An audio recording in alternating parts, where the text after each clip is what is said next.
Assalamualaikum warahmatullahi wabarakatuh. Perkenalkan saya Kesha Nusyikandita. Saya Esther Tamela. Kami di sini akan mempresentasikan model dan teknologi layanan cloud computing untuk memenuhi ujian akhir semester. Baik, pertama saya akan memulai dari arsitektur cloud computing. Jadi pengertian dari arsitektur cloud computing adalah menggambarkan bagaimana komponen teknologi cloud disusun untuk menyediakan layanan TI secara fleksibel melalui internet. Arsitektur ini juga dibagi ke dalam dua komponen utama dan terdiri dari beberapa model penerapan serta model layanan. Kemudian komponen arsitektur cloud. Jadi pertama ada komponen arsitektur cloud bagian depan, yakni merupakan sisi pengguna atau klien, dan juga berupa perangkat keras dan perangkat lunak yang digunakan untuk mengakses cloud, contohnya seperti browser web, aplikasi mobile, portal, dan untuk bagian belakangnya, yakni ada penyedia sisi layanan cloud, yakni mencakup server, database, sistem penyimpanan, dan juga manajemen sumber daya cloud.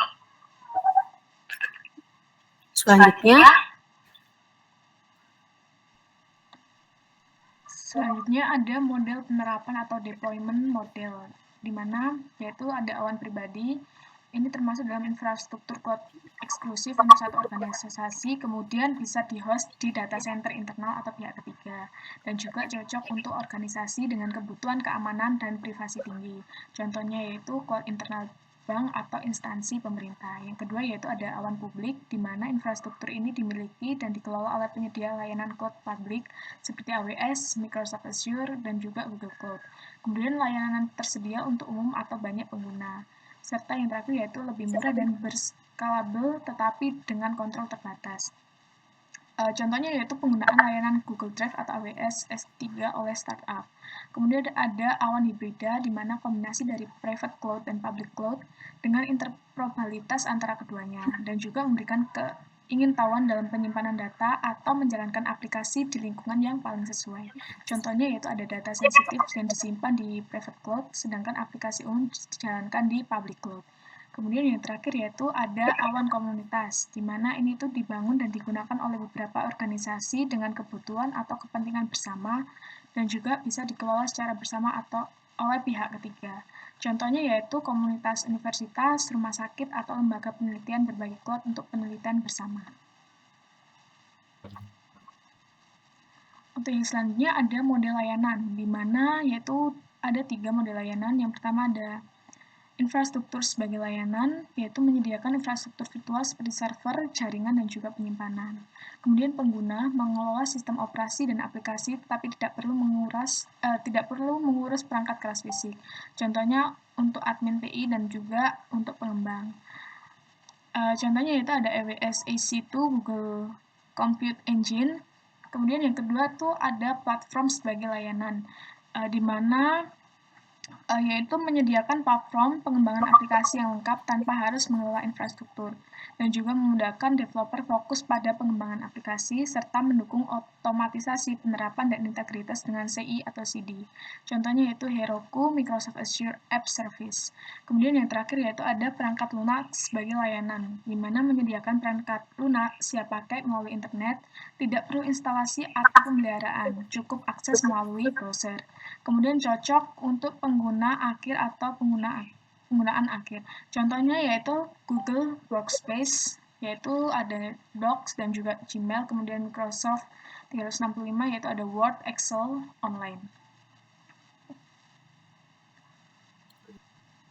Untuk yang selanjutnya yaitu ada infrastruktur sebagai layanan atau IaaS, di mana dibagi beberapa poin. Yang pertama yaitu ada definisi dan fungsi, di mana infrastruktur as a service adalah model layanan cloud yang menyediakan sumber daya infrastruktur TI secara virtual dan juga on demand, seperti server penyimpanan atau storage dan jaringan melalui internet. Fungsi utamanya yaitu menyediakan fondasi infrastruktur bagi pengguna tanpa harus membeli dan mengelola perangkat keras fisik. Kemudian mendukung kebutuhan skala besar seperti pengujian aplikasi, hosting, situs web, dan juga pemrosesan data. Untuk poin yang kedua yaitu ada contoh layanan dan kontrol atas infrastruktur. Contoh layanannya yaitu ada AWS EC2, yaitu di mana ada Amazon Elastic Compute Cloud yang menyediakan server instan virtual yang dapat dikonfigurasi digunakan untuk menjalankan berbagai jenis aplikasi. Kemudian yang kedua yaitu ada Google Compute Engine, di mana layanan mesin virtual dari Google Cloud platform yang bisa dikustomisasi sesuai kebutuhan pengguna, lengkap dengan opsi jaringan, penyimpanan, dan juga keamanan. Kemudian ada kontrol atas infrastruktur, di mana pengguna ini memiliki kontrol penuh terhadap sistem operasi yang dipasang, yaitu seperti Linux dan juga Windows. Kemudian ada instalasi dan pengaturan aplikasi, dan juga sistem keamanan seperti firewall, enkripsi. Kemudian ada manajemen sumber daya seperti CPU, RAM, dan juga penyimpanan. Selanjutnya akan dijelaskan. Baik, kemudian ada bayar sesuai penggunaan. Model pay-as-you-go ini, yakni pengguna hanya membayar sumber daya yang mereka gunakan, seperti berapa jam server instan aktif, kapasitas penyimpanan yang dipakai, bandwidth yang digunakan untuk kualitas data. Jadi keuntungan itu kita bisa lebih hemat biaya, fleksibel, dan efisien dibandingkan membeli server fisik. Kemudian ada platform sebagai layanan atau PaaS. Definisi dan tujuannya itu model layanan cloud yang menyediakan lingkungan lengkap untuk mengembangkan, menjalankan, serta mengelola aplikasi tanpa harus mengelola infrastruktur dasar seperti server, penyimpanan, atau jaringan. Tujuan utamanya itu mempermudah proses pengembangan aplikasi, menghilangkan beban pengelola infrastruktur, sehingga pengguna bisa fokus pada coding dan inovasi. Ada contoh layanan yang fokus pada pengembangan aplikasi, yakni ada satu Heroku, platform cloud yang mendukung berbagai bahasa pemrograman seperti Node.js, Python, Ruby. Biasanya developer menyebarkan aplikasi hanya dengan satu perintah. Dan ada juga Azure App Service, dan juga ada layanan hosting aplikasi web yang mudah digunakan, mendukung ICCD, Continuous Intelligent Delivery, aplikasi skalabilitas otomatis. Dan fokus pada pengembangan aplikasi, PaaS dirancang untuk mengembang pada tim pengembang dengan menyediakan alat pengembang, basis dan data bawaan, lingkungan runtime siap pakai, dukungan berbagai bahasa pemrograman. Kemudian ada dukungan untuk penerapan otomatis. PaaS biasanya menyediakan fitur deploy otomatis dari repository seperti GitHub, GitLab, Bitbucket, dan juga pipeline ICCD untuk pengujian dan peluncuran cepat, pemantauan dan pencatatan aplikasi secara real-time, penskalaan otomatis berdasarkan realitas aplikasi. Hasilnya, aplikasi bisa diluncurkan lebih cepat, lebih aman, dan lebih stabil. Perangkat lunak sebagai layanan atau SaaS.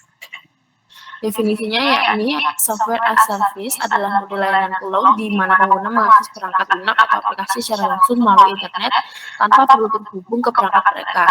Contohnya seperti aplikasi berjalan di server penyedia cloud, pengguna hanya memerlukan browser dan koneksi internet, tidak perlu membeli lisensi software secara permanen. Penyedia layanan menangani pemeliharaan, keamanan, dan juga pembaruan.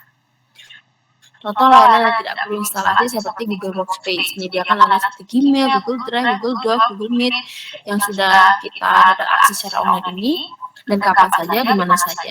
Kemudian ada Microsoft 365 menyediakan Word, Excel, PowerPoint, Outlook, dan juga layanan cloud seperti OneDrive, dan tim semuanya dapat diakses secara online atau melalui aplikasi. Dan tidak perlu instalasi dengan SaaS, tidak perlu mengunduh dan menginstal aplikasi komputer atau perangkat. Semua fungsi tersedia secara langsung dari browser, menghemat waktu setup dan juga konfigurasi. Dan di sini ada tidak perlu diinstalasi. Dengan SaaS, kamu tidak perlu mengunduh atau menginstal software di komputer, mengelola lisensi secara manual, mengkonfigurasi server atau sistem lokal. Semua berjalan dari cloud sehingga menghemat waktu dan sumber daya IT. Akses via internet update otomatis, yakni ada cara buka browser, login ke akun bisa diakses di mana saja, kapan saja, perangkat apapun yang terhubung di internet. Untuk update otomatis, penyedia layanan akan melakukan pemeliharaan sistem dan update fitur keamanan secara berkala tanpa perlu intervensi dari pengguna. Ini membuat SaaS sangat nyaman dan aman untuk digunakan dalam skala luas, baik individu maupun organisasi. Kemudian, server lokal. Jadi definisi dari server lokal atau fisik yakni dimiliki, dikelola, dan dioperasikan langsung oleh perusahaan atau organisasi di lokasi mereka sendiri, bukan di cloud atau pusat data milik pihak ketiga. Lokasi fisik, server biasanya berada di ruang server khusus, di kantor, atau di pusat data internal, atau fasilitas organisasi. Artinya semua perangkat keras hardware berada di tempat yang on-premise. Selanjutnya, baik, yang selanjutnya yaitu ada kontrol penuh oleh pengguna.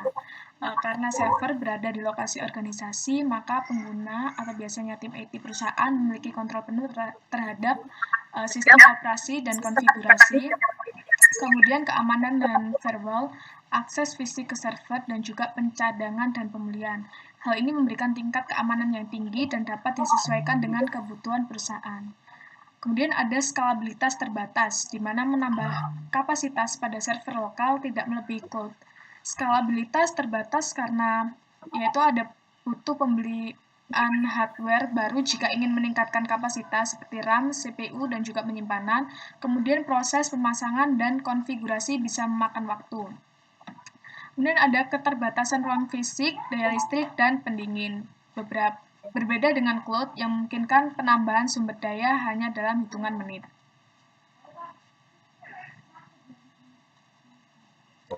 Dan juga ada biaya awal tinggi, di mana server lokal memerlukan investasi awal yang besar karena perusahaan harus membeli yaitu perangkat keras server, infrastruktur pendukung, seperti pendingin, UPS, rack server, dan lain-lain. Kemudian ada perangkat lunak dan lisensi. Dan juga tenaga ahli IT untuk pemasangan dan pemeliharaan. Di mana biaya ini termasuk capex atau belanja modal yang tinggi dibandingkan model cloud yang lebih operasional dan juga atau berbasis sewa. Dan juga cocok untuk data sensitif karena organisasi memiliki kendali penuh atas keamanan fisik dan jaringan atau on-premises, sangat cocok digunakan untuk data sensitif seperti informasi keuangan, medis, militer, dan lain-lain. Kemudian industri yang tunduk pada regulasi ketat seperti perbankan dan juga kesehatan. Kemudian ada situasi di mana data tidak boleh berada di server pihak ketiga atau luar negeri. Yang selanjutnya yaitu containerization, di mana definisi dan konsep dari containerization adalah metode untuk mengemas dan menjalankan aplikasi beserta semua dependensinya, yaitu ada library, konfigurasi, dan lain-lain di dalam satu unit bernama kontainer. Kontainer memastikan aplikasi dapat berjalan secara konsisten di lingkungan manapun. Untuk konsepnya yaitu kontainer berjalan langsung di atas sistem operasi host berbagai kernel tetapi terisolasi satu sama lain. Dan juga tidak seperti virtual machine atau VM yang memerlukan OS terpisah, kontainer lebih ringan dan cepat. Kemudian teknologi yaitu Docker Kubernetes, di mana Docker merupakan platform paling populer untuk membuat, menjalankan, dan mengelola kontainer.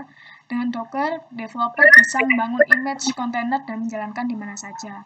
Sedangkan untuk Kubernetes merupakan orchestrator kontainer open source yang digunakan untuk mengelola kontainer dalam skala besar. Kubernetes menangani penjadwalan kontainer, loading balancing, auto-scaling, dan juga manajemen cluster. Docker digunakan untuk membuat kontainer, sedangkan Kubernetes digunakan untuk mengatur banyak kontainer dalam lingkungan produksi.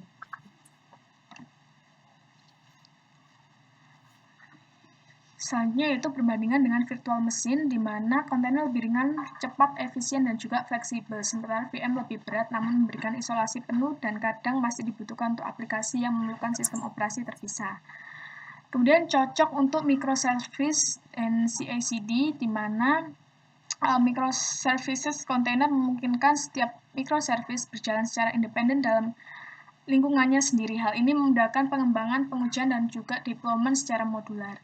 CI/CD, continuous integration, dan juga continuous development, di mana kontainer sangat cocok karena build dan test dapat dilakukan secara otomatis dan konsisten, dan juga deployment cepat dan stabil, serta rollback mudah jika terjadi error. Manfaat dan juga probabilitas efisiensi dan skalabilitas, di mana kontainer dapat dijalankan di mana saja, yaitu seperti laptop, server, cloud, tanpa khawatir perbedaan lingkungan. Untuk efisiensinya yaitu karena tidak perlu OS terpisah, kontainer lebih hemat resource dan lebih cepat dijalankan. Untuk skalabilitasnya yaitu kontainer bisa digunakan dengan mudah, ditambah atau dikurangi sesuai beban kerja, terutama jika dikelola dengan Kubernetes. Baik, demikian dari presentasi yang dapat kami sampaikan. Mohon maaf apabila ada salah kata, kurang lebihnya. Terima kasih.